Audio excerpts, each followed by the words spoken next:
آپ فرماتے ہیں کہ اسی کنویں کے کنارے پریشان بیٹھے ہیں کہ پانی موجود ہے، وضو کرنا ہے، وقت تھوڑا رہ گیا ہے، مگر ڈولتے رسا نہیں۔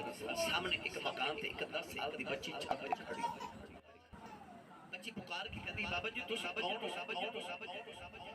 فرمایا بیٹی میرا نام سلیمان الجزولی ہے۔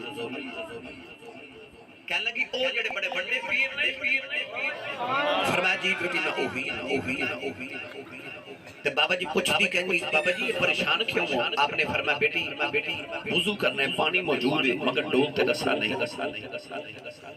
بچی مکان دی چھت اتر کے کنویں دے کنارے آگئی تے کہنے لگی ایڈے بڑے ہو کے تو ہاڈے کولے چھوٹا جا کام نہیں ہوندا۔ آپ فرما دیں اتنا کیا کہ اس بچی نے کنویں دے وچ جھک کے نہ تے تھوکے آتے کنویں دا پانی ابل کے باہر آ گیا۔ بچی تے مکان وچ چلی گئی۔ آپ فرما دیں ایسا وضو کر کے نماز عصر پڑھی تے میں جا کے دروازہ کھٹکایا، وہی بچی باہر آئی تے آپ بچی نو فرما دیں وڈا میں نہیں وڈی تو ہے۔ ہاتھ جوڑ کے فرما دیں بیٹی دا سے مقام تے مرتبے کتھوں لینی تے بچی بڑی سادگی نے جواب دے دی بابا جی میں کچھ نہیں کرنی بس محمد تے درود پڑھ دی۔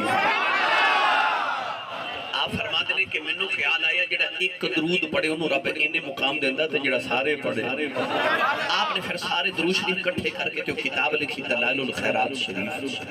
آج بھی صوفیاء اس کتاب نو پڑھ دیں اور روزانہ کوئی دنیا دا ولی ایسا نہیں جڑا روزانہ دلائل الخیرات شریف دی تلاوت نہ کرے۔ تو گرامی قدر حضرات جدو درود شریف دی دعوت دیتی جائے نا کہ پڑھو پھر انجنی رج کے میں ایک گل عرض کر دے